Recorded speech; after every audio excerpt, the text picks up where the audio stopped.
से प्रश्न हम लोग का जो है ये अध्याय 23 से प्रश्न शुरू हुआ। इसमें बहुत ही कम प्रश्न था, आपका 13 ही प्रश्न था जो कि राष्ट्रीय मानवाधिकार आयोग से था।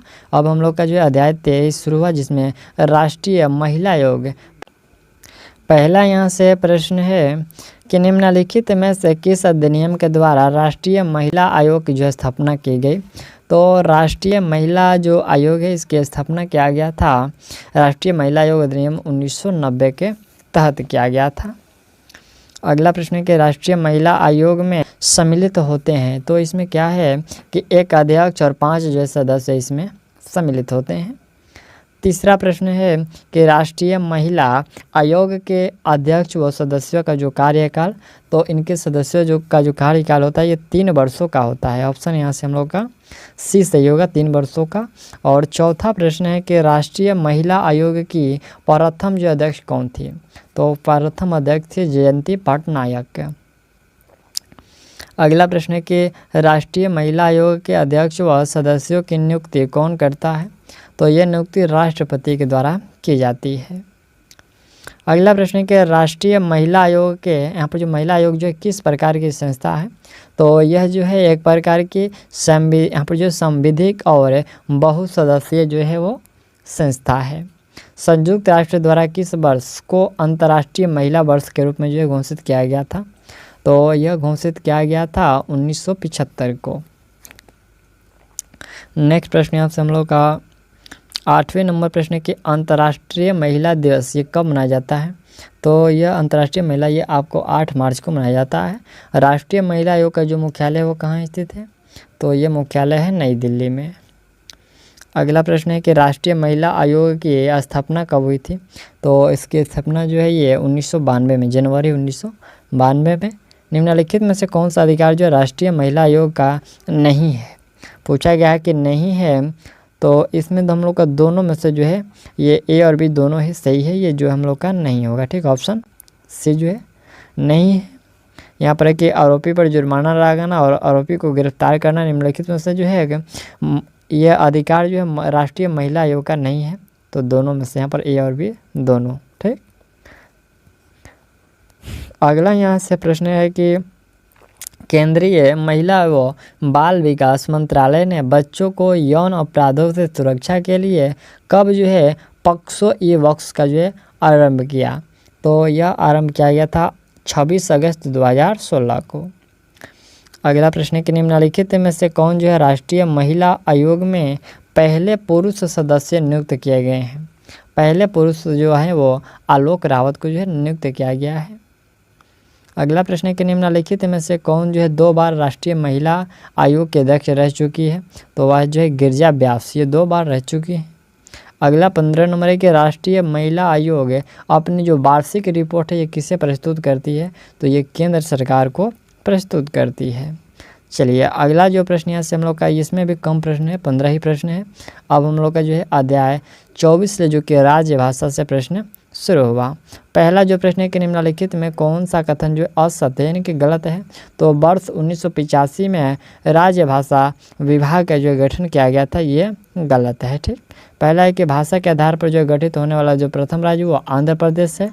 प्रथम राज्य भाषा आयोग के अध्यक्ष जो थे वो बी जी खेर थे और प्रथम जो राज्य भाषा ये संयुक्त समिति के अध्यक्ष जीबी पंत थे, तो ये 3 जो है सही है। ठीक, दूसरा प्रश्न है कि भारतीय संविधान के अनुच्छेद 344 के अंतर्गत प्रथम राजकीय भाषा आयोग का जो गठन कब और किसकी अध्यक्षता में हुआ था, तो ये 1955 में और बी.जी. खेर की जो है अध्यक्षता में हुआ था। तीसरा प्रश्न है कि भारतीय संविधान के अनुसार हिंदी भारत की ... है, तो हिंदी जो है भारत की राजभाषा है। ठीक, नेक्स्ट प्रश्न है चौथे नंबर है निम्नलिखित में से किस संविधान संशोधन के द्वारा संविधान की 8वीं अनुसूची में बोडो, डोंगरी, मैथिली और संथाली भाषा को जो सम्मिलित किया गया, तो ये कौन से संविधान संशोधन में ये किया गया था, 92वां संविधान संशोधन में जो है इन सभी भाषाओं को जोड़ा गया था। अगला प्रश्न है कि त्रिभाषा का क्या अर्थ है, तो त्रिभाषा इसका मतलब यहाँ से क्षेत्रीय भाषा, हिंदी भाषा और अंग्रेजी, ये त्रिभाषाओं से इसका संबंध है। छठा प्रश्न है कि निम्नलिखित में से कौन सी भाषा जो संविधान की 8वीं अनुसूची में सम्मिलित नहीं है। देखिए 8वीं अनुसूची में जो है ये भोजपुरी भाषा को सम्मिलित नहीं किया गया है, बाकी जो ये 3 भाषाएं हैं ये सभी को सम्मिलित किया गया है। अगला प्रश्न यहाँ से 71 नंबर है प्रश्न की 71वें संविधान संशोधन के द्वारा जो संविधान की 8वीं अनुसूची में कौन सी 3 भाषाएं जोड़ी गई। तो इस समय जोड़ा गया था नेपाली, कोंकणी, मणिपुरी, ये 3 भाषाएं जो है 71वें संविधान संशोधन में जोड़ा गया था। भारतीय संविधान की 8वीं अनुसूची में कुल कितनी भाषाएं हैं। तो कुल जो है 22 भाषाएं हैं। अगला प्रश्न है कि भारतीय संविधान के किस अनुच्छेद में जो है राज्य की यहाँ पर जो है राज्य की राज्य भाषा या फिर भाषाएं अपनाने की जो प्रक्रिया का उल्लेख है। तो यह उल्लेख किया गया है अनुच्छेद 345 में। अगला प्रश्न है कि निम्नलिखित में से किस राज्य ने संस्कृत को राज्य की द्वितीय राज्य भाषा का जो दर्जा प्रदान किया है। तो यह प्रदान किया है उत्तराखंड ने। ठीक, उत्तराखंड जो है ये संस्कृत को द्वितीय राज्यभाषा का दर्जा दिया है। संविधान की 8वीं अनुसूची में सम्मिलित निम्नलिखित भाषाओं में से कौन सी भाषा बोलने वालों की संख्या जो सर्वाधिक है। तो सर्वाधिक जो संख्या है वो बंगाली भाषा बोलने वालों की अधिक है। अगला प्रश्न यहाँ से हम लोग का है कि निम्नलिखित भारतीय भाषाओं को मातृभाषा के रूप में प्रयोग करने वालों की संख्या का कौन सा जो है सही अवरोही क्रम है। देखिए इसमें से हम लोग का अवरोही क्रम कौन सा होगा। तो सबसे पहले ज़्यादा जो है बंगाली भाषा, उसके बाद तेलुगु, तेलुगु के बाद आता है मराठी और मराठी के बाद जो है ये तमिल भाषा आता है। यानी कि ऑप्शन हम लोग का ये सी जो है ये अवरोही क्रम में सही है, यानी कि जो घटते क्रम में ये सही है। ठीक, चलिए अगला प्रश्न यहाँ से हम लोग का 13 नंबर है। यह प्रश्न है कि संघ की राज्य भाषा हिंदी होगी। यह प्रस्ताव जो है संविधान सभा ने जो है कब पारित किया था। तो यह पारित 14 सितंबर 1949 को। राज्य भाषा विभाग किस मंत्रालय के अंतर्गत आता है। तो ये दोस्तों गृह मंत्रालय के अंतर्गत आता है। अगला प्रश्न है कि राज्य भाषा अधिनियम ये किस वर्ष पारित हुआ था। तो यह पारित हुआ था 1963 में। भारत के किस राज्य में जो है उर्दू को प्रथम राज्य भाषा का दर्जा प्रदान किया गया है। तो उर्दू को जो है जम्मू कश्मीर में जो है राज्य भाषा का दर्जा प्राप्त किया गया है। अगला प्रश्न है कि राज्य भाषा का उल्लेख जो संविधान के किस भाषा में किया गया है।